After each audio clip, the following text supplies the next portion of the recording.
దేవుడిచ్చిన అవకాశాన్ని బట్టి దేవునికి ఎంతగానో కృతజ్ఞతాస్తుతులు చెల్లించుకుంటున్నాను. సజీవంగా మరొక నూతన సంవత్సరంలోనికి నన్ను ప్రవేశపెట్టినందుకు దేవుడు నేను ఎంతో కృతజ్ఞురాలిని. గత సంవత్సరం వాగ్దానం యెషయా గ్రంథము 60వ అధ్యాయము 19వ వచనంలోని 3వ లైన్, యెహోవాయే నీకు నిత్యమైన వెలుగవును. ఇది నాకు వచ్చిన వ్యక్తిగత వాగ్దానం అన్నమాట. అయితే కుటుంబ వాగ్దానం వచ్చేసి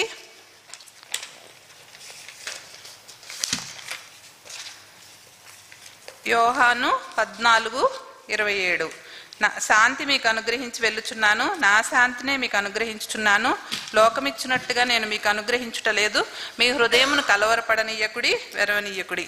ఈ ప్రామిస్ వచ్చిందండి. ఇది 3వసారి మాట 2024లో. అయితే 2 times వచ్చింది ఆ ప్రామిస్. ఒక సంవత్సరం ఏమో నాకు బ్రెయిన్ సర్జరీ అయింది, ఒక సంవత్సరం ఏమో మావయ్య చనిపోయారు. అయితే 3rd time మళ్ళీ వచ్చింది. నాకు ఇంక అసలు 31st నైట్ నేను ఎక్కువ ఒక్కొక్కసారి ఫాస్టింగ్ ఉండను, కానీ ఫాస్టింగ్ ఉండి వస్తానన్నమాట ప్రామిస్ల కోసం. ప్రభా ఈ అధ్యాయం మా కోసమే ఉందా, మాకు ఇదే ఇస్తున్నావు, మళ్ళీ 3వసారి కూడా వచ్చింది. అప్పుడు నాకు ఏం చేయాలో తొయ్యదు అసలు. పెద్దవాళ్ళని గబుక్కున ఫోన్ చేస్తాను, ఎవరన్నా పెద్దవాళ్ళు ఉంటే. నాకు దేవుడు పీస్ ఇచ్చిన దాన్ని బట్టి అప్పుడు సేవకులకు కానీ పెద్దలకు కానీ ఏదన్నా ఎప్పుడన్నా ఇంకా చెప్పాలనిపిస్తే చెప్తాను. అప్పుడు అన్నకు ఫోన్ చేసి, అన్న మళ్ళీ ఇలాగా యోహాను సువార్త నుంచి మళ్ళీ వచ్చింది, ఇది 3వసారి, 2 సంవత్సరాలు పడ్డది అసలు, ఇంకా మళ్ళీ మేము మర్చిపోలేము, మళ్ళీ 3వసారి వచ్చిందన్నా అని అంటే, ఏం కాదమ్మా శాంతి ఇచ్చేస్తున్నారు దేవుడు, ఏం కాదు, పర్వాలేదు, ఏం భయపడకు, అస్సలు భయపడకు అన్నారు. అయినా కలవరం ఉంటుంది కదా, కొన్ని రోజులు ఉంది. ఉన్న తర్వాత అప్పుడు ఇది కూడా పర్సనల్, ఇది ఇక పైన వచ్చేసి, ఇక మీదట పగలు సూర్యుని ప్రకాశం నీకు వెలుగుగా ఉండదు, నీకు వెలుగుచ్చుటకే చంద్రుడు ఇకను ప్రకాశింపడు, యెహోవాయే నీకు నిత్యమైన వెలుగవును, నీ దేవుడు నీకు భూషణముగా ఉండును అని. అయితే ఇంకా దేవుడు వెలుగిచ్చేసిన తర్వాత, దేవుడు నాకు వెలుగును రక్షణ అయి ఉన్నాడు, నా ప్రాణదుర్గము, ఇలాగ వెలుగు మీద కొన్ని వచనాలు నన్ను బలపరిచినాయి అన్నమాట. అయితే ఈ కలవరము అనేది ఎలా అంటే ఇరంతా కలవరమే, ఇంకా మామూలుగా లేదు అసలు. ఈరోజు బాగుంటాను 1 గంట, మళ్ళీ ఎటు నుంచి వస్తుందో కలవరం తెలియదు. ఎంత పోరాటం అంటే అసలు ఇలా కూడా వస్తుందా పోరాటము, తలుపులేసుకొని మన పని మనం చేసుకుందాం, మనం హాయిగా ఉందాము అనుకున్నా కూడా ఉండడానికి ఉండదు, ఎటు నుంచి వస్తుందో తెలియదు. అయితే ఇంకా కానీ పోరాటం వచ్చినప్పుడు మనం మంచి పోరాటం పోరాడాలి. మరి వాళ్ళు ఏదో వచ్చిందని మనం కూడా అలా రియాక్ట్ అయిపోయి దేవుడి మన సాక్ష్యాన్ని పోగొట్టుకోకూడదు. కాబట్టి భరించడం ఇంకా కష్టం. దానికి సమాధానం చెప్పినా కొన్ని చెప్పగలుగుతాము, ఇలా అనొచ్చు కూడా అనిపిస్తుంది, కానీ అనకూడదు. అలా మంచి పోరాటమే మనం పోరాడాలి ఏదన్నా వచ్చినప్పుడు కూడా. కాబట్టి అది అలా భరించడం కూడా చాలా కష్టం అవుతుంది. కానీ మాట ఇచ్చిన దేవుడు మాట నెరవేరుస్తారు. మనుషుల్లాగా మాట తప్పిపోరు. ఆయన కృప నిరంతరము మన మీద ఉంటుంది, ఆయన దయ ఆయుష్కాలం ఉంటుంది. ఆయన దయ కొరకే నేను కనిపెట్టుకుంటూ వచ్చానమాట. అలా పర్సనల్ ప్రామిస్ కూడా, యెహోవాయే నీకు నిత్యమైన వెలుగవును అంటే నాకు అప్పుడు దాని అర్థం తెలియదు, కానీ నిత్యమైన వెలుగవును, దేవుడు వెలుగుగా ఉన్నప్పుడు, వెలుగు వస్తున్నప్పుడు ఏమవుతుంది, చీకటి తొలగిపోతూ ఉంటుంది. అలాగే నా జీవితంలో కూడా ఎన్నో ఉన్నాయి ఆయనకు వ్యతిరేకంగా, నా హృదయ తలంపులు, నా నడత, నా మాట, నా చేతలు. నేను దేవునిలో ఇంకా ఉండాల్సినంత నేను ఉండలేకపోతున్నాను. దేవుని కంటే ఎక్కువగా ప్రేమిస్తున్నాను, నా పిల్లల్ని ప్రేమిస్తున్నానా, నా కుటుంబాన్ని ప్రేమిస్తున్నానా, ఇలాగా ఎన్నో.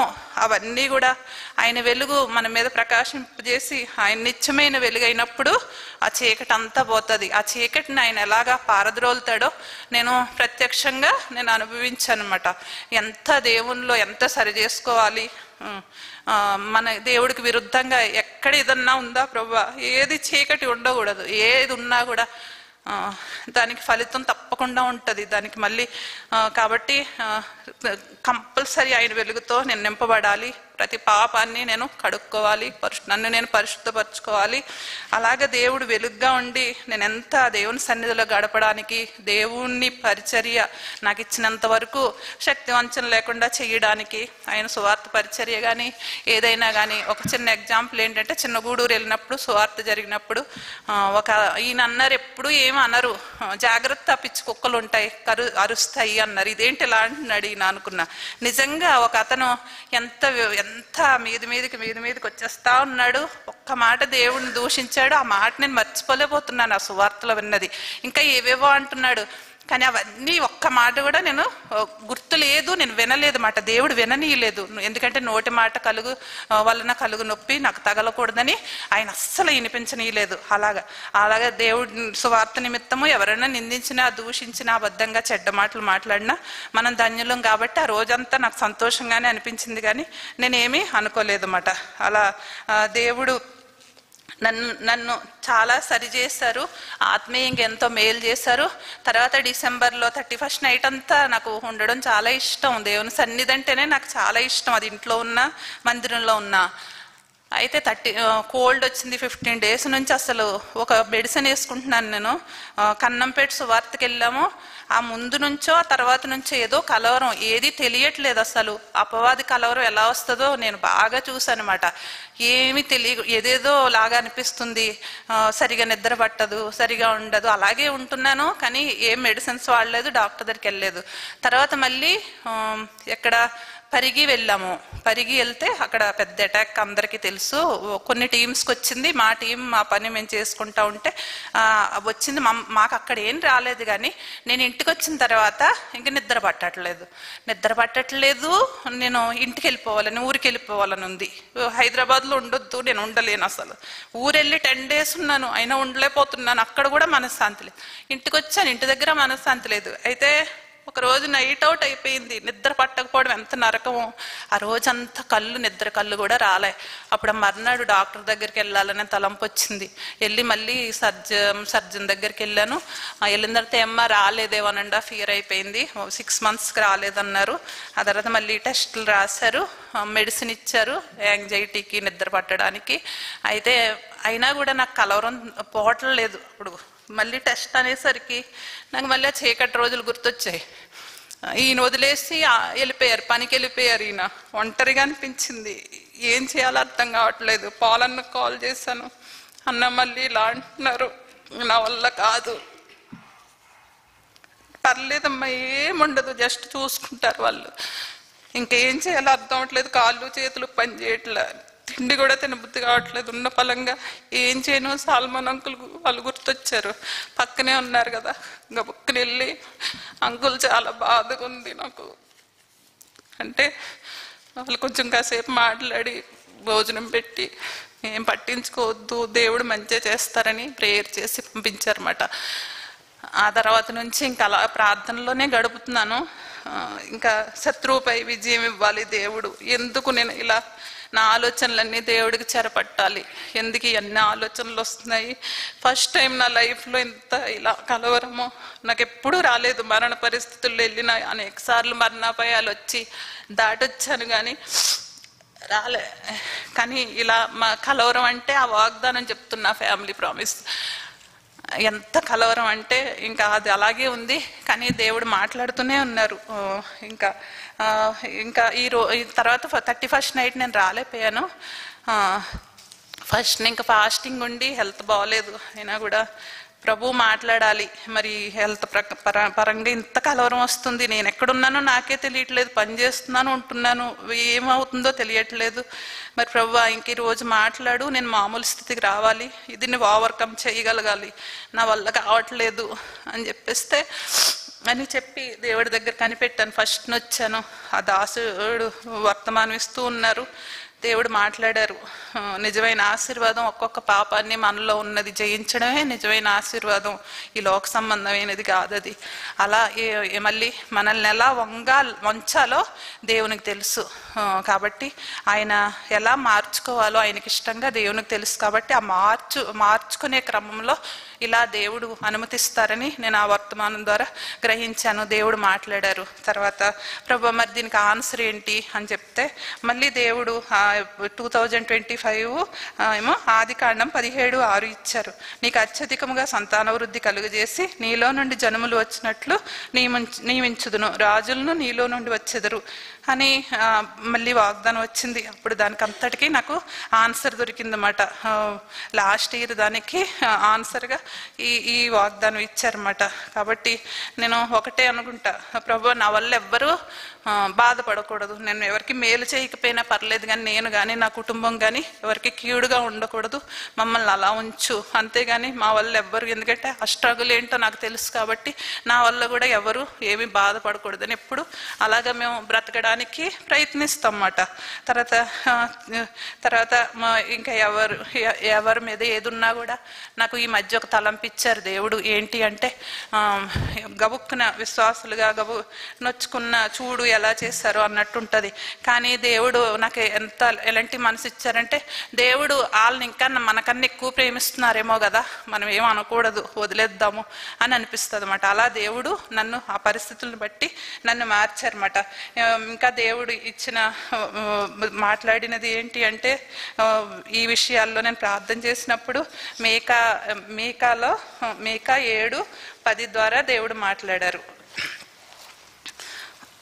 7 నుంచి చదివితే, ఆయన్ను యెహోవా కొరకు నేను ఎదురు చూచెదను, రక్షణకర్తయగు నా దేవుని కొరకు కనిపెట్టి ఉందును, నా దేవుడు నా ప్రార్థన ఆలకించును. ఇది పదే పదే ఈ కలవరంలో, ఈ బాధలో దేవుడు మాట్లాడుతూ వచ్చారన్నమాట. నా శత్రువా నా మీద అతిశయింపవద్దు, నేను క్రింద పడి నిన్ను తిరిగి లేతును, నేను అంధకారం ముందు కూర్చున్నాను, యెహోవా నాకు వెలుగుగా ఉండును, నేను యెహోవా దృష్టికి పాపం చేసి తిని గనుక ఆయన నా పక్షంలో వ్యాజ్యం ఆడి నా పక్షంన న్యాయము తీర్చు వరకు నేను ఆయన కోపాగ్నిని సహింతును. కాబట్టి దేవుడి దృష్టిలో నేను చేసిన పొరపాట్లు చిన్నవి పాపాలుగా కనిపించిన పాపాలు ఎన్నో ఉంటాయి నా జీవితంలో కూడా. కాబట్టి దేవుడు నన్ను సరిచేసి ఆయన కోపాగ్నిని నేను సహిస్తాను, ఆయన నన్ను వెలుగులోనికి రప్పించును, ఆయన నీతి నేను చూచెదను, నా శత్రువు దాన్ని చూచును, నీ దేవుడైన యెహోవా ఎక్కడనని నాతో అనినది అవమానం నొందును, అది నా కండ్లకు అగపడును, ఇప్పుడు అది వీధిలోనున్న బురద వలె త్రొక్కబడును. ఇలా దేవుడు నాకు ఆన్సర్ ఇచ్చారు. శత్రువు ఆ యొక్క కలవరం విషయంలో, శత్రువుపై విజయం ఇవ్వడంలో దేవుడు నాతో పాటు ఆయన పోరాడుతున్నారన్నమాట. అలా దేవుడు నా విషయంలో, నా కుటుంబ విషయంలో కూడా ప్రార్థించండి. మేము ఆయనకు నమ్మకంగా ఉండేటట్టు, నేను చెప్పాను కదా, మేలు చేయకపోయినా పర్లేదు, ఎవరికి కీడు కారణంగా మేము సంఘంలో కానీ మా కుటుంబ జీవితాల్లో కానీ మా బంధువుల మధ్యలో స్నేహితుల మధ్యలో ఉండకుండా మేమందరికీ ఆశీర్వాదకరంగానే ఉండాలి అని మీరు మా కొరకు ప్రార్థన చేయండి. ఈ సాక్ష్యాన్ని దేవుడు దీవించునుగాక.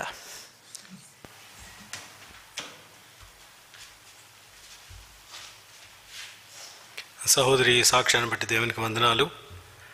చీకటిని తొలగించి శాంతిని అనుగ్రహిస్తానని రిపీటెడ్గా దేవుడు తనకు ఇస్తున్న వాగ్దానం దేవుడు నెరవేరుస్తాడు. ముఖ్యంగా తన ఆరోగ్యం విషయం ప్రార్థన చేయండి. ఇంకా కొంత యాంగ్జైటీలో ఉన్నారు, దేవుడు తప్పకుండా సహాయం చేస్తాడు.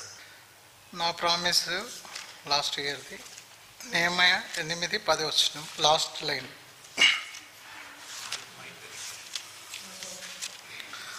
నెహెమయా 8:10.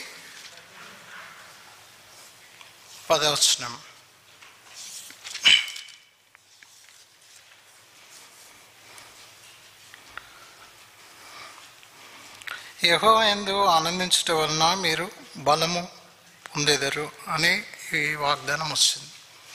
అయితే నేను కూడా ప్రేయర్ చేసుకున్నా, ప్రభా నాకు ఆరోగ్యం ఇవ్వండి అని ప్రార్థన చేసుకున్నప్పుడు ఈ వాగ్దానం తీసుకొని చదువుకున్నప్పుడు నాకు చాలా సంతోషం వచ్చింది.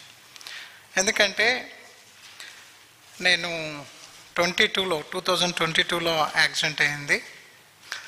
యాక్సిడెంట్ అయినప్పుడు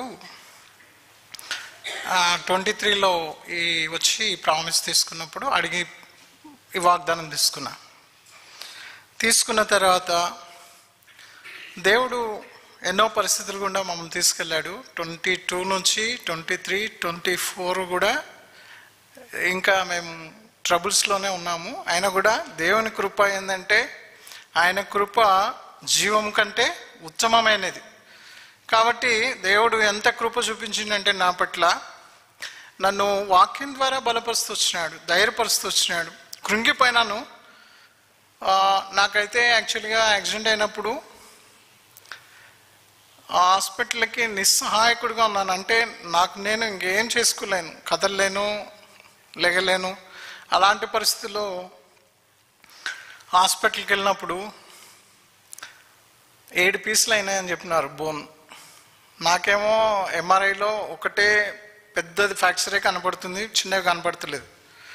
అది కూడా 6 mm గ్యాప్ వచ్చింది మెయిన్ బోన్కి. అది చూసినప్పుడు అదొకటే ఎంఆర్ఐలో కనపడుతుంది. కానీ సిస్టర్ రత్న వచ్చింది మా ఇంటికి నన్ను చూడడానికి వచ్చినప్పుడు, అన్న 7 పీసులు కనపడుతున్నాయి మీ ఫ్రాక్చర్లో అని చెప్పింది. ఫస్ట్ హాస్పిటల్కి వెళ్తే చాలా టైం పడుతుంది నడవడానికి, మేము ఓపు అయితే చెప్పలేము నడుస్తాడని, టైం తీసుకుంటుందని చెప్పిండు. నాకు వెంటనే భయం వచ్చేసి ఈసీఎల్ హాస్పిటల్కి వెళ్దామని చెప్పిన. ఆయన ఒప్పుకున్నారు, చేశారు. అయితే నాకు చిన్న ప్రాబ్లం ఉంది ఇప్పుడైతే, చాలా మటుకు దేవుడు నన్ను బలపరుస్తూ వచ్చినాడు. అయితే నేను ఎంతో కృంగిపోయినా. యాక్సిడెంట్ అయినప్పుడు ఏంటంటే, ఫస్ట్ నాకు వచ్చిన తలంపు ఏంటంటే, నేను హాస్పిటల్ వచ్చి డాక్టర్స్ చూసినప్పుడు నాకు సివియర్గానే ఫ్రాక్చర్ అయింది కాబట్టి, ఇది మేజర్ ఫ్రాక్చర్ కాబట్టి, ఇంకా వాళ్ళ ఆ మాటలు చెప్పినప్పుడు నేను అక్కడి నుండి హాస్పిటల్కి వెళ్ళాలి, ఇంకొక హాస్పిటల్కి అనుకున్నప్పుడు, నాకంటే నా భయం కంటే, నా కాల్ ఫ్రాక్చర్ కంటే మా మిస్సెస్ ప్రాబ్లం చాలా ఎక్కువ నాకు.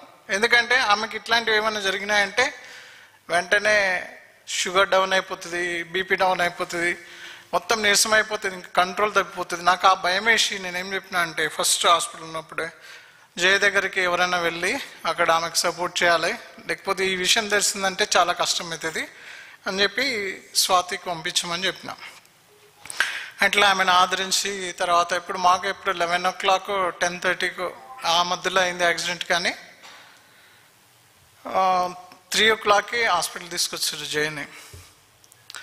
నేను యాక్సిడెంట్ అయినప్పుడు కూడా అంత ఏడవలే, కానీ ఆమె వచ్చి హాస్పిటల్కి నా ముఖం చూడంగానే నేను ఏడుపు ఆపలేకపోయాను. ఎందుకంటే ఆమె నన్ను చూసి మాట్లాడలేకపోయింది, నేను ఆమెను చూసి మాట్లాడలేకపోయినా. ఎట్లా వచ్చిందంటే ఏడుపు ఇంకా అస్సలు ఆపుకోలేకపోయినా, అంత దుఃఖంలో ఉన్నాను. అయినప్పటికీ నేను హాస్పిటల్లో ఇప్పటివరకు నేను ఎప్పుడూ హాస్పిటల్లో అడ్మిట్ కాలే. ఆ యాక్సిడెంట్ అయిన తర్వాతనే అడ్మిట్ అయినా. ఎంఆర్ఐ స్కానింగ్లో వెళ్ళింది కూడా అదే ఫస్ట్ టైం. ఎంత భయం వేసిందంటే, ఇంకా దేవుని వాక్యం ద్వారా, దేవునికి ఈ యాక్సిడెంట్ ద్వారా నేను ఏం నేర్చుకున్నానంటే, దేవునికి దగ్గర అవుతూ వచ్చిన, దేవుని వాక్యానికి అధిక సమయం ఇవ్వగలుగుతూ వచ్చాను. దేవునిలో ఆత్మీయంగా బలం పొందుకున్నా, అలాగే శారీరకంగా కూడా కృంగిపోయినప్పుడు కూడా నేను బలపరచబడుతూ వచ్చిన దేవుని వాక్యం ద్వారా. ఎందుకంటే దేవుని వాక్యమే నన్ను బ్రతికించింది, ఆదరించింది, బలపరుస్తూ వచ్చింది, ఇంకా నాకు ధైర్యపరుస్తూ వచ్చింది. కాబట్టి కుటుంబ వాగ్దానం కూడా యెషయా 1:43 భయపడకము, నీ పేరు పెట్టి నేను పిలుచుకున్నాను, నీవు నా సొత్తు అని ఆ వాగ్దానం వచ్చింది మా కుటుంబానికి. కాబట్టి ఇక భయం ఎందుకు, ప్రభు ఆయన సొత్తుగా చేసుకున్నాడు కదా, సరే ఏది జరిగినా పర్వాలేదు, దేవునికి మహిమ కలగాలి అనుకొని ఆ వాగ్దానాన్ని ఎత్తుపట్టుకొని ప్రార్థిస్తూ వస్తున్నా. తర్వాత నాకు సంఘం అంతా నా పక్షం అందరూ ప్రార్థన చేశారు, దాన్ని బట్టి కూడా మీకు అందరికీ వందనాలు. ఇంకొక విషయం ఏంటంటే, నా కొరకు పెద్దలు వచ్చారు, ఇంటికి వచ్చి చూశారు, ప్రార్థించారు, నా కొరకు వాగ్దానాలు ఇస్తూ వచ్చారు ప్రభువా. దీన్ని బట్టి కూడా దేవునికి వందనాలు.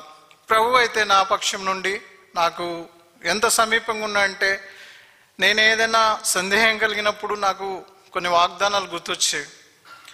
దేవునికి అసాధ్యమైనది ఏదైనా ఉన్నదా అని అన్నప్పుడు కొన్ని వాగ్దానాలు వచ్చాయి. గాలి తుఫానును దేవుడు గద్దిస్తే నిమ్మనమైపోయినాయి. లాజరు చనిపోయిన వాడిని మృతుల్లో ఉండి లేపినాడు కదా దేవుడు. నా కాళ్ళను బాగు చేయలేడా? ఇట్లా నాకు తలంపులు వచ్చాయి నేను బాధల్లో ఉన్నప్పుడు. అయితే లాజరు చనిపోయి సమాధిలో పెట్టి 4 రోజులు అయిపోయింది. దేవుడు నోటి నుండి ఒక మాట పలికితే ఆయనలో ఉండి జీవం వెళ్ళి ఆయన తీసుకొచ్చింది. సో నా కాలు ఇది పెద్ద సమస్య కాదు అని చెప్పి నాకు ధైర్యం వచ్చింది. ఇట్లా దేవుని వాగ్దానాలు నాకు ఎన్నో జ్ఞాపకం చేస్తూ నన్ను బలపరుస్తున్నాడు. చనిపోయిన వారిని లేపినాడు దేవుడు. రోగుల్ని పుట్టు గుడ్డివాడిని కుంటివాడిని లేపుతూ వచ్చినాడు. అపోస్తల కార్యం 3వ అధ్యాయం 6-7 వచనాలు చూస్తే పేతురు యోహాను ఆ మందిరానికి వెళ్తున్నప్పుడు ప్రార్థన కొరకు భిక్షగాడు శృంగార మందిరం పక్కన కూర్చుని వాడు భిక్షం ఎత్తుకుంటున్నప్పుడు వారి వైపు తేరి చూసినప్పుడు ఏమైనా దొరుకునేమో అనుకున్నప్పుడు మరి పేతురు యోహాను వెండి బంగారంలో అయితే నా యొద్ద లేవు కానీ నజరేయుడైన యేసు క్రీస్తు నామమున లెమ్మని ఆజ్ఞాపించినప్పుడు వాని పాదములు చీల మండలం అంత బలము కలిగినవై వాడు గంతులు వేయచు దేవుని స్తుతిస్తూ ఆరాధిస్తూ వచ్చినాడు. ప్రభువా, వాడు భిక్షం ఎత్తుకుంటూ పుట్టినది మొదలుకొని వాడికి కాలు లేవు, వాడు గంతులు వేయడం ఏంటి? వాడు వచ్చి నీ మందిరంలో గంతులేసి ఆరాధిస్తే ప్రజలందరూ విస్మయం పొందిరి. ప్రభువా, ఈ వాగ్దానాలను నాకు గుర్తు ఇచ్చినాడు. సో ఇవన్నీ నేను ప్రేయర్లో ఎత్తిపట్టుకుంటూ వచ్చిన ప్రార్థనలో దేవుని వాగ్దానాలన్నీ ఎత్తిపట్టుకుంటూ ప్రార్థన చేసుకుంటూ ధైర్యంతో వస్తున్నా. ఇంకా మళ్ళాకి 4వ అధ్యాయం 2వ వచనంలో డేవిడ్ ప్రభాకర్ అంకుల్ ఈ ప్రామిస్లో ఫోన్లో ప్రేయర్ చేసిండు. నాకు ఏమని చేసిండంటే, యెహోవా యందు భయభక్తులు గల వారి ఎడల నీతి సూర్య కిరణాలు ఉదయింపజేసి ఆయన ఆరోగ్యమును కలుగజేస్తున్నాని ఆ వాగ్దానం ఇచ్చినాడు. అట్లనే ఇంకా కీర్తన 147 3వ వచనం కూడా గుండె చెదిన వారిని బాగు చేయవాడు ఆయనే.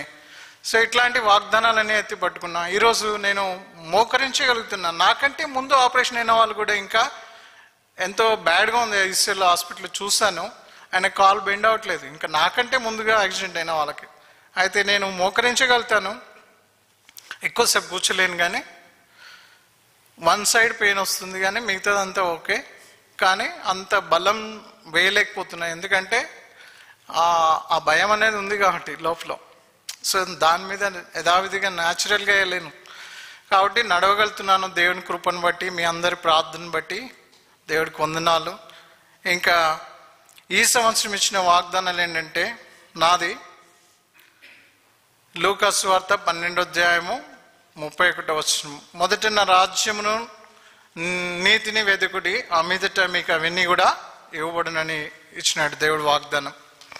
అయితే ఫ్యామిలీ ప్రామిస్ ఏమో ఆదికాండము 35:11వ వచనం ఇచ్చినాడు, మీరు ఫలించి అభివృద్ధి పొందుడి అని దేవుడు ఇచ్చిన వాగ్దానాన్ని బట్టి ఈ సంవత్సరము మరి దాని గురించి కూడా ప్రేయర్ చేయండి. ఇంకా మా కుటుంబం కొరకు ప్రార్థన చేయండి, మా పిల్లల యొక్క మ్యారేజ్ కొరకు ప్రార్థన చేయండి. దేవుడికి వందనాలు. మీరందరూ చేస్తున్న ప్రార్థన బట్టి, దేవుడు ఇచ్చిన స్వస్థతను బట్టి కృతజ్ఞతలు చెల్లించుకుంటూ సాక్ష్యాన్ని ముగిస్తున్నా.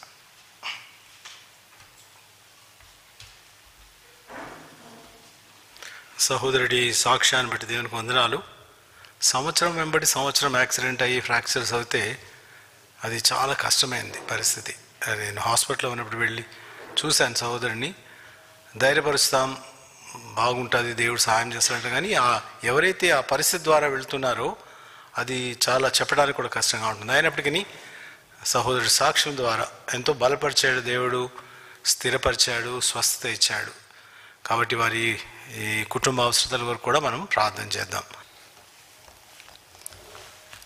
సమయంలో మీ అందరికీ ప్రభునామములో వందనాలు. ప్రభు ఇచ్చిన సమయాన్ని బట్టి దేవునికి వందనాలు చెల్లిస్తుంటున్నాను. సమయంలో వాగ్దానాలు,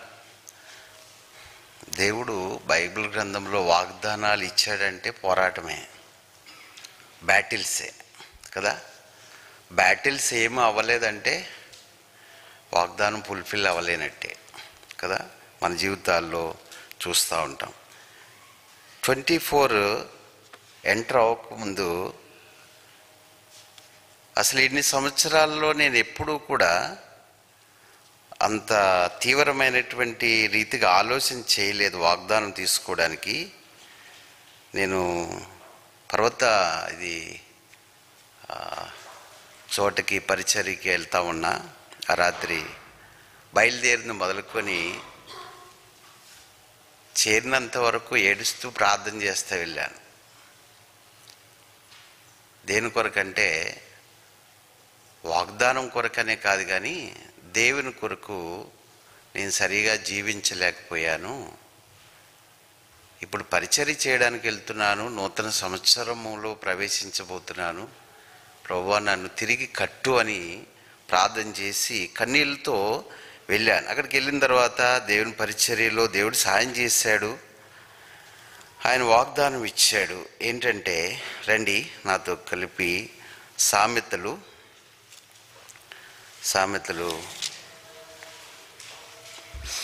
2వ అధ్యాయము 7వ వచనం. అందరం కలిపి చదువుదామా? 2వ అధ్యాయము 7వ వచనం. ఆయన యథార్థవంతులను వర్ధిల్ల చేయను, యుక్త మార్గము తప్పక నడుచుకున్న వారికి ఆయన కేడెముగా ఉన్నాడు. ఇది నా వ్యక్తిగతమైనటువంటి జీవితానికి ప్రభు ఇచ్చినటువంటి వాగ్దానం. రెండవది మా కుటుంబానికి ఇచ్చినటువంటి వాగ్దానం ఏంటంటే, యోబు గ్రంథము 22వ అధ్యాయం, book of Job's 22 chapter 28 verse, 28వ వచనం చూద్దామా? మరియు నీవు దేనినైనను యోచన చేయగా అది నీకు స్థిరపరచబడును, నీ మార్గముల మీద వెలుగు ప్రకాశించును. ఇది కుటుంబం యొక్క వాగ్దానం. మరొక వాగ్దానం నాకుంది. అది నా యొక్క పని నిమిత్తమే, అంటే కంపెనీ నిమిత్తమే నేను తీసినట్టు వాగ్దానం ఏంటంటే, ద్వితీయోపదేశ కాండము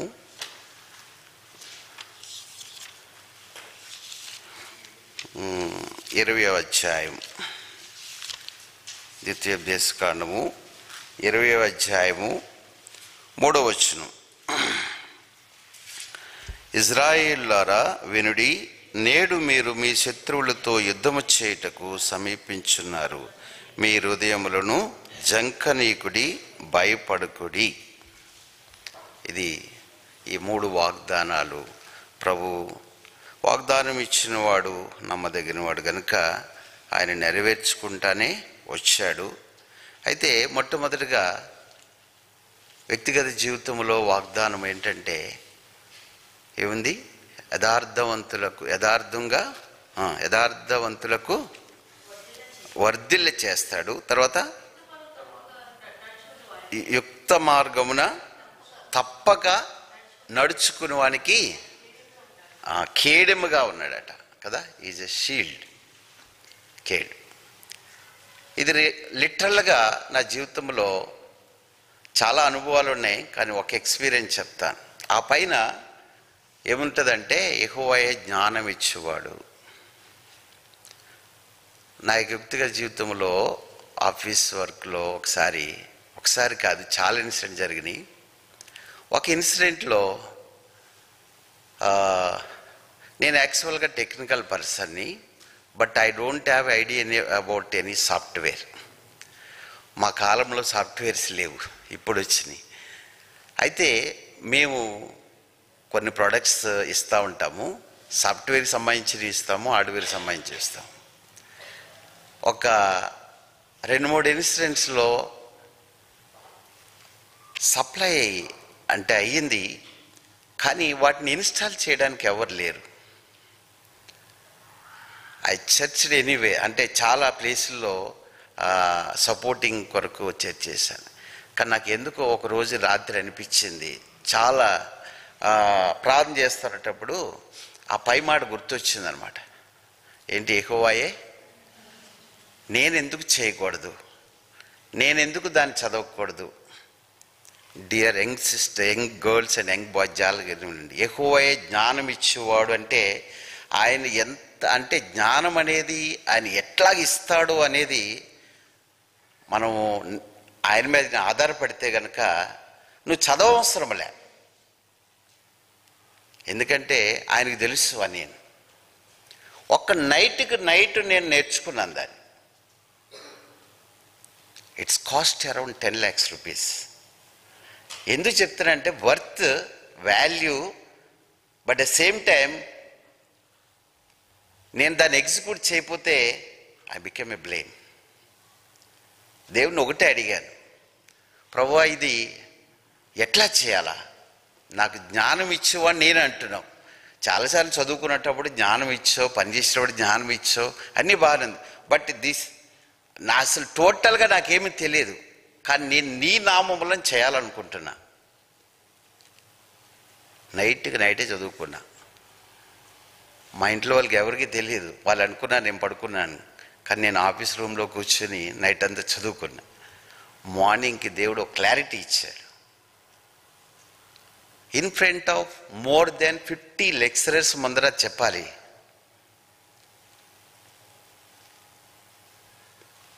దేవుని యొక్క అద్భుతమైన హ్యాండ్ వాళ్ళ పిల్లల మీద, ఆయన పిల్లల మీద ఎట్లా ఉంటుంది. See not only this issue, ఇది ఒక్కటే కాదు, మనం ఏదైనా కానీ ఆయన హస్తాన్ని మన మీద ఉంచడానికి, ఆయన కనుదృష్టి ఉంచమని అడిగితే ఖచ్చితంగా నిజంగా చెప్తే నమ్మరు. ఆఫ్టర్ కంప్లీషన్ దట్ జాబ్ కార్లో డోర్లు అన్నీ వేసుకొని గట్టిగా అరుచుకొని పాటలు పాడుకొని 40 కిలోమీటర్స్ నేను ఎట్లా వచ్చాను నాకు తెలియదు. ఎందుకు తెలుసా ఆ సంతోషం? దేవుడు నా పక్షా నుండి ఇందాక అన్నాడు కదా, దేవునికి అసాధ్యమైంది. That is what I want to tell you. అదే ఆ ఎక్స్పీరియన్స్, ఇలాంటి ఎక్స్పీరియన్స్లు చాలా నా జీవితంలో చూశాను. కానీ ఇది అద్భుతమైనది ఏంటంటే జీరో నాలెడ్జ్తో చేయడం అనేది. ఫ్యాకల్టీస్ ద పిహెచ్డి హోల్డర్స్ అన్నారు, సార్ మీరు ఎప్పుడు నేర్చుకున్నారు ఇవన్నీ?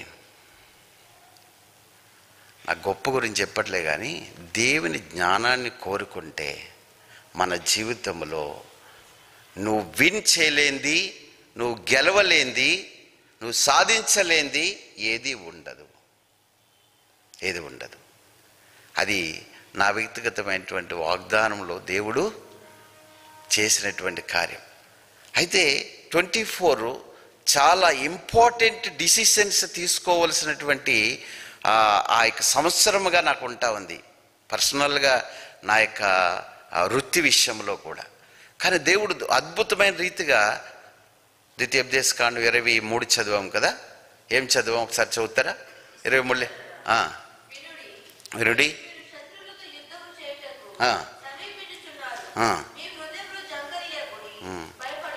శత్రువులు చుట్టూ ఉన్నారు.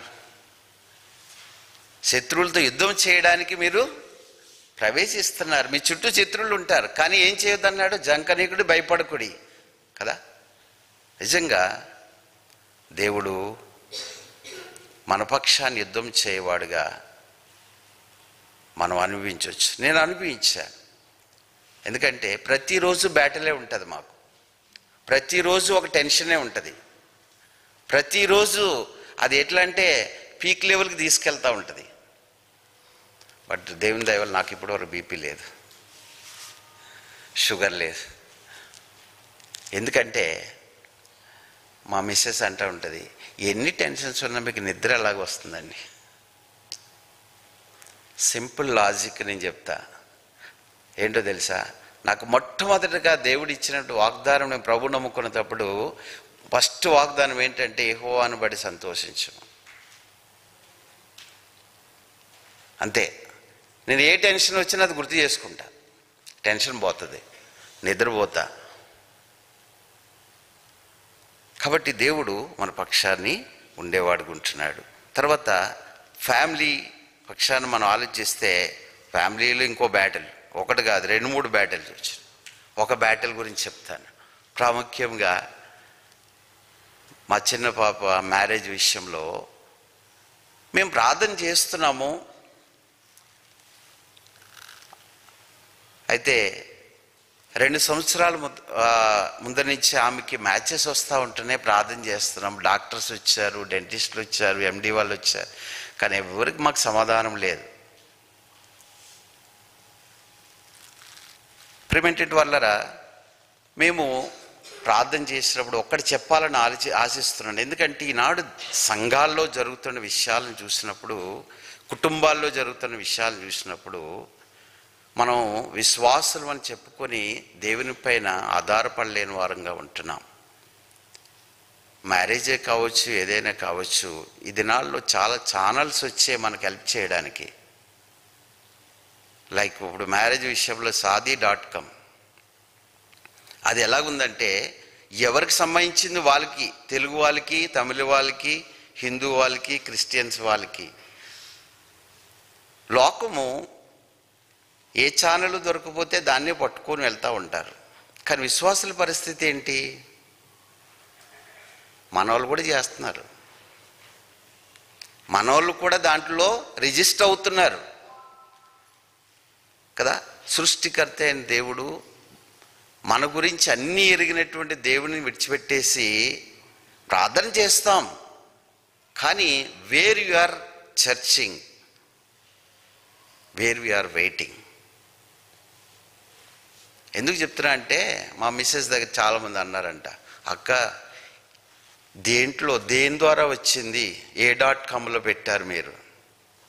ఒకటి చెప్పనా, మేము ఓలీ మ్యాట్రిమోనీ.com అని బైబిల్లో ఉంది, దాంట్లో పెట్టాం.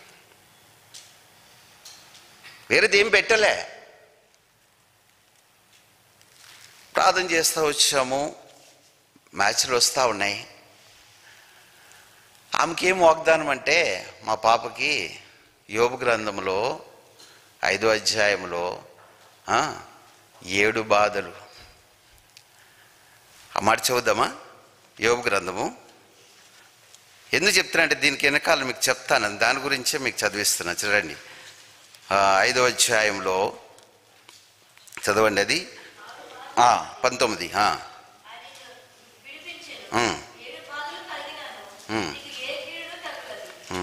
సరే, ప్రార్థన చేసినప్పుడు మ్యాచ్ వచ్చింది, ప్రార్థన చేస్తున్నాము. సంవత్సరం ప్రార్థన చేసాం. సంవత్సరం ప్రార్థన చేస్తే వాళ్ళు వెయిటింగ్ చేస్తుంటే వాళ్ళు అడుగుతూ ఉన్నారు. కానీ ప్రార్థన చేసి కొన్ని రోజుల తర్వాత వాళ్ళ డీటెయిల్స్ ఏమి తెలియదు మాకు. నా ప్రాక్టీస్ ఏంటంటే, ఫస్ట్ ఆఫ్ ఆల్ దేవుని చిత్తం కనుక్కోకుండా కుటుంబం గురించి నేను ఎంక్వైరీ చేయను. దేవుడే చెప్తాడు వాళ్ళ కుటుంబం ఏంటో, వాళ్ళేంటో అనేది నా యొక్క ఫెయిత్. జనరల్గా మన ప్రొసీజర్ ఎట్లా ఉంటుంది, వాళ్ళ పేరేంటి, ఊరేంటి, వాళ్ళు ఏం చేస్తున్నారు, ఉద్యోగం ఏంటి, పొజిషన్ ఏంటి అని. But my practice not like that. నేను ఎప్పుడూ చేయలేదు ఆ విషయాలు. దేవుని చిత్తం మనకు భయపడిన తర్వాత అప్పుడు వారితో మాట్లాడతాను. నేను తల్లిదండ్రులతో మాట్లాడతాను, తర్వాత కుర్రోడితో మాట్లాడతాను. తల్లిదండ్రులతో మాట్లాడాను, వాళ్ళన్నీ బాగానే చెప్పారు. నేను అన్నాను, ఒకసారి అబ్బాయితో మాట్లాడాలి, నేను మాట్లాడాను. మాట్లాడిన తర్వాత మాట్లాడక ముందు దేవుడు ప్రార్థన చేస్తూ ఉంటే ఒక వాగ్దానం ఇచ్చాడు. వాగ్దానం పట్టుకుని వారితో మాట్లాడడం జరిగింది. నిజంగా చెప్పాలంటే వారి ఫ్యామిలీ బ్యాక్గ్రౌండ్ హెబ్రోను సహవాసానికి చెందినటువంటి వారే ఒకప్పుడు. కానీ 25 సంవత్సరాలు బ్యాక్నే గుంటూరు సియోన్లో నుంచి బయటకు వచ్చేసి ఒక నార్మల్ డినామినేషన్లో జాయిన్ అయ్యారు. అయితే వాళ్ళకి ఇంకా సహవాసం ఎంత దీంట్లోనే ఉండిపోయింది. అది ఒకటి నాకు మెయిన్ ఇదిగా ఉందన్నమాట. సరే, ఏదేమైనప్పటికీ దేవుని వాగ్దానం ఉంటేనే వెళ్ళాలి అనేటువంటిది నా తీర్మానం. దేవుడు వాగ్దానం ఇచ్చాడు. ఏంటో తెలుసా? యోహాను సువార్త 10వ అధ్యాయం 16వ వచనం. 10వ అధ్యాయం 16వ వచనం చదవండి ఎవరైనా.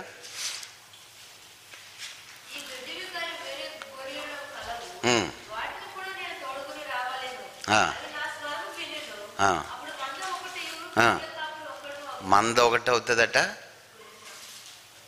ఏ దొడ్డి కానివి, ఈ దొడ్డికి కానివి, మా దొడ్డికి కానివి, అంటే మా సహవాసం కానిటువంటి గొర్రెలు ఉన్నాయి. ఆ గొర్రెలను తోలుకొస్తారట, ఒకటే కాపర్ అవుతాడట, ఒకటే మంద అవుతుందంట. ఈ వాగ్దానం పట్టుకుని ప్రభు ఒకవేళ మారుస్తాడేమో ఒకవేళ. సరే ప్రార్థన చేసిన అబ్బాయితో మాట్లాడిన తర్వాత ఐ వాజ్ రిజెక్టెడ్ హిమ్. నేను సాటిస్ఫై కాలేదు. ఎందుకో తెలుసా? నాకు కావలసింది జెన్యూన్ సాల్వేషన్ కావాలి. రెండవది, దేవుని చిత్తాన్ని కరెక్ట్గా కనుక్కుంటున్నాడా లేదనేది నేను చాలా నిస్తగా అడుగుతా. మూడవది ఏంటంటే, నీ జీవితంలో ఏమి ఎక్స్పెక్టేషన్స్ ఉండకూడదు. క్లియర్గా చెప్పాను, I'm totally against to dowry systems, total against to traditions, total against to caste systems. ఇది అన్నిటికీ నువ్వు చచ్చిపోయావు అనుకుంటే నీతో మాట్లాడతా నేను. అన్నీ బాగానే ఉన్నాయి, కానీ సాల్వేషన్ విషయంలో ఎట్లా పొందావా అంటే సరిగ్గా చెప్పలేకపోయాడు. నేను వాళ్ళ నాన్నగారికి వాళ్ళకి చేసి, అయ్యా నేను సాటిస్ఫై కాలేదు, సారీ, నన్ను ఏమనుకోవద్దు, మీరు ప్రార్థన చేసుకొని. సరే, అయినా కానీ వాళ్ళు వెయిట్ చేస్తూ ఉన్నారు. తర్వాత తెలిసింది ఏంటంటే, భయపడి కుర్రవాడు సరిగా చెప్పలేకపోయాడు అనే విషయం బయటపడింది. అది తర్వాత విషయము. అయితే వాళ్ళు డినామినేషన్ విషయంలో మేము ప్రార్థన చేస్తూ ఉన్నాం, ప్రభువా ఒకవేళ ఆ గొర్రెలను ఈ మందలోనికి నువ్వు తీసుకొస్తాను అనేటువంటి నిశ్చయత మాకుంటే మేము ముందుకు వెళ్తాం. ఇచ్చాడు కదా 16 వచనం, యోహాను సువార్త 10:16. 6 months టైంలో వాళ్ళు సహవాసం, ఆయన అక్కడ పెద్ద, వాళ్ళ నాన్నగారు, ఆయన లేకపోతే అక్కడ ఏమి జరగవు. అలాంటి వ్యక్తి దేవుని చేత దేవుని యొక్క ఆత్మచేత నడిపించబడి, నా సియోన్ ఎక్కడుంది, నేను అక్కడికి వెళ్ళాలి అని మళ్ళీ తిరిగి వెనక్కి వెళ్ళాడు. అక్కడ పెద్దలను కలిశాడు. పెద్దలను కలిసి దేవుడు ఆయనతో మాట్లాడాడట. ఏంటంటే, నిజంగానే ఇక్కడ వాళ్ళు వెళ్తున్నటువంటి డినామినేషన్లో ఏముంటుంది? నార్మల్ ఒక మెసేజ్ ఉంటుంది, పాటలు ఉంటాయి, అన్నీ అయిపోతాయి. అన్నీ బాగానే ఉన్నాయి, అధికారం ఉంది ఆయనకి, పెద్ద ఆయన, అన్నీ బాగానే ఉన్నాయి. కాకపోతే ఏం లేదండి, ఆత్మీయంగా ఎదుగుదల లేదు. ఇవన్నీ మేము చెప్పలేదు, మీరు అక్కడికి వెళ్తే మేము చేసుకుంటాము ఇదని. సో దేవుడు నడిపించాడు. వాళ్ళని మళ్ళీ తీసి బ్యాక్ నుంచి మళ్ళీ ఫెలోషిప్కి రిస్టోర్ చేసి ఇప్పుడు వాళ్ళు అంటే ఈ యొక్క మ్యారేజ్ విషయంలో I was very happy with one thing. ఏంటో తెలుసా? సహవాసాన్ని కోల్పోయి వాక్యాన్ని కోల్పోయినటువంటి కుటుంబము తిరిగి కట్టబడింది. ఇప్పుడు వాళ్ళంటారు, దేవుడు ఎందుకు ఇట్లా నడిపించాడో మిమ్మల్ని మా కుటుంబంలో తెలియదు, కానీ మేము ఒక్కటి ఎరుగుతున్నాము, మేము పోగొట్టుకున్నది ఇప్పుడు మాకు దొరుకుతుంది. ఏం పోగొట్టుకున్నారు? సహవాసం, వాక్యాన్ని పోగొట్టుకున్నారు. వాళ్ళు తిరిగి ఎంజాయ్ చేస్తున్నారు. కుటుంబం అంతా కూడా తిరిగి మరలా ఆ యొక్క హెబ్రోన్ ఫెలోషిప్లో వారు కట్టబడ్డారు. సంవత్సర కాలం నుంచి వాళ్ళు దానికి వెళ్తూ వాళ్ళు ప్రతిరోజు కూడా వాళ్ళు చెప్పే మాట అదే, దేవుడు మమ్మల్ని ఈ యొక్క వివాహం ద్వారా సరైనటువంటి సహవాసానికి తిరిగి మరలా కట్టాడు. వాళ్ళ పితరులే ఆ సియోనులోని పునాది వేసింది, కానీ వీళ్ళు అక్కడి నుంచి బయటకు వచ్చేసారు ఏదో కొన్ని ఇష్యూస్ వల్ల. సో ఈ యొక్క వివాహం ద్వారా అంటే నేను రిజెక్ట్ చేశాను, వాళ్ళు ప్రార్థన చేస్తూ ఉన్నారు, అనేక దినాలు నడిచిపోతున్నాయి, నెలలు నడిచిపోతూ ఉన్నాయి.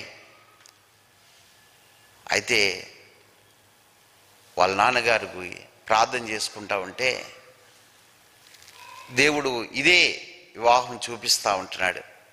అయితే ఒక రోజున నేను ఆఫీస్లో కూర్చుంటే మా పాప వచ్చి నా దగ్గరికి, డాడీ దీని గురించి ఏం ఆలోచిస్తున్నారు మీరు అని చెప్పాను కదా, వాళ్ళకి కూడా రిజెక్ట్ అని చెప్పాను కదా, ఇంకేం ఆలోచన లేదంటే.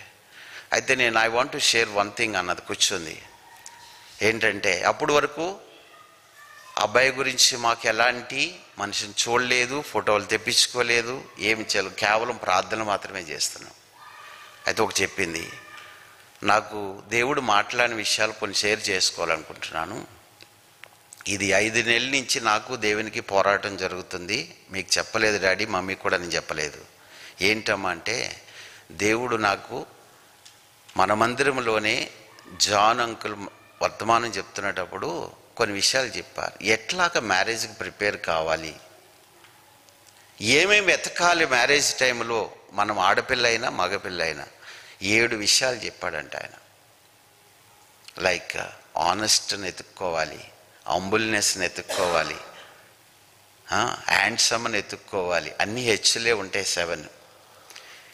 డాడీ ఇట్లా చెప్పారు, నేను ప్రార్థన చేస్తూ వచ్చాను, దేవుని ఒకటే అడిగాను, నేను అవతల వ్యక్తిని చూడకుండా నీ వాక్యములు ఇవన్నీ కూడా డైలీ నాతో మాట్లాడితే నేను ముందుకు వెళ్తానని దేవుడు నాతో మాట్లాడాడు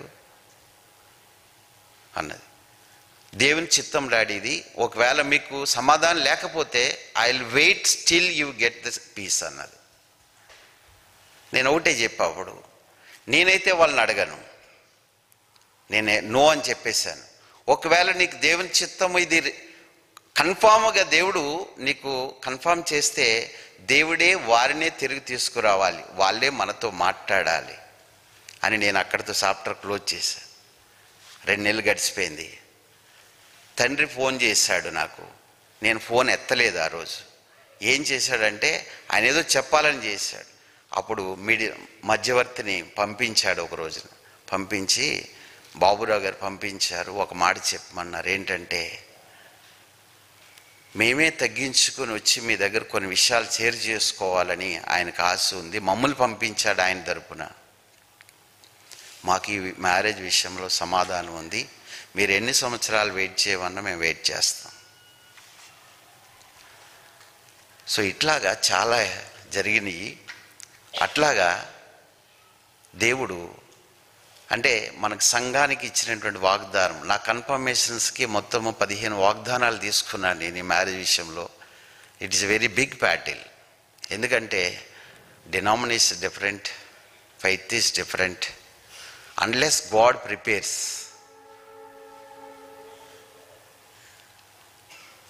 ఈ బ్యాటిల్ని ముందుకు వెళ్ళకూడదని నేను. సో ఒక మాట యెషయా గ్రంథం 44 ఒక మాట గుర్తు చేస్తాను.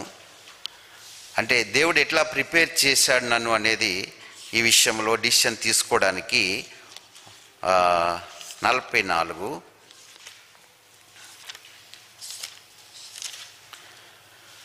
చదవండి. 2-3 వచనాలు.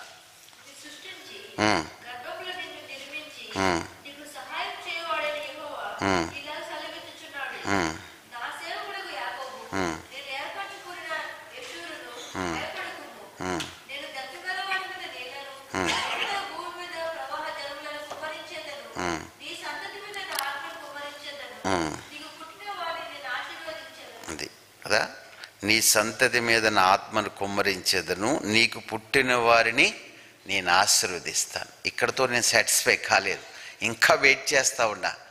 ఒక రోజు సంఘ ప్రార్థన జరుగుతుంది మన దగ్గర. మనకు సంఘానికి ఇచ్చిన వాగ్దానం ఏంటి? 1 సమూయేలు 25:6 కదా, నీకును నీ ఇంటికి. ఆ రోజున పోలని వర్తమానం చెప్తున్నాడు. నేను జస్ట్ ఎంటర్ అవుతున్నా, అప్పటికి నేను సగం మెసేజ్ అయిపోయింది అన్నది.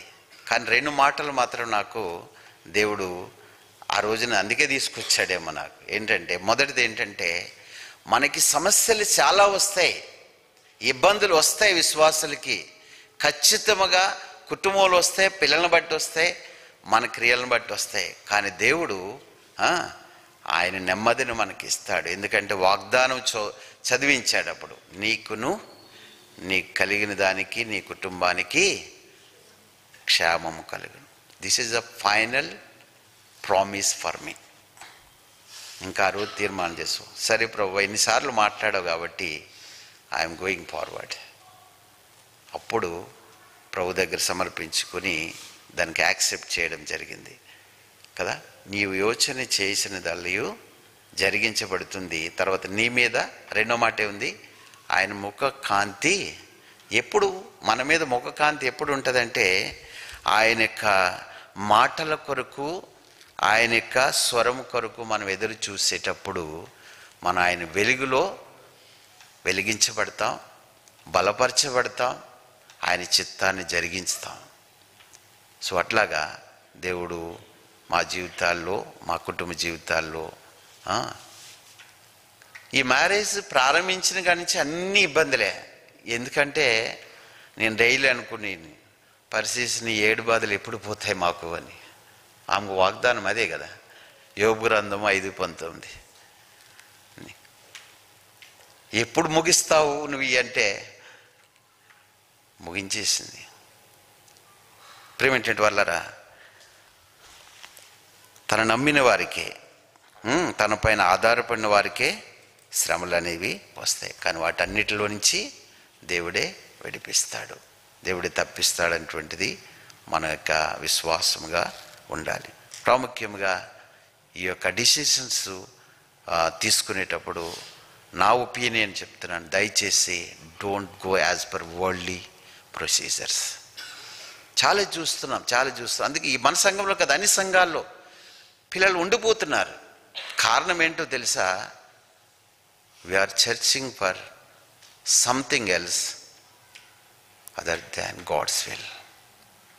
దేవుని చిత్తం కాకుండా ఏదేదో వెతుకుతున్నాం, ఏదేదో మ్యాచ్ అవ్వాలి. ఏం మ్యాచ్ అవుతాయి? దేవుడు మ్యాచ్ అయిపోతే ఎన్ని మ్యాచ్ అయినా కానీ సున్నానే. అది దేవుని యొక్క అధికారానికి లోబడాలనేదే నా యొక్క తీర్మానంగా ఉంది. అదే దేవుడు జరిగిస్తూ వచ్చాడు. దాన్ని బట్టి దేవునికి వందనాలు. సంఘము కొరకు సంఘము ప్రార్థించినందుకు సంఘానికి ఎంతో వందనస్తులు. దేవుని చిత్తాన్ని జరిగించడానికి దేవుడు నన్ను కూడా, నాలాంటి బలహీనుని కూడా వాడుకున్నందుకే దేవునికి వందనాలు. ఈ సాక్ష్యాన్ని దేవుడు దీవించునుగాక.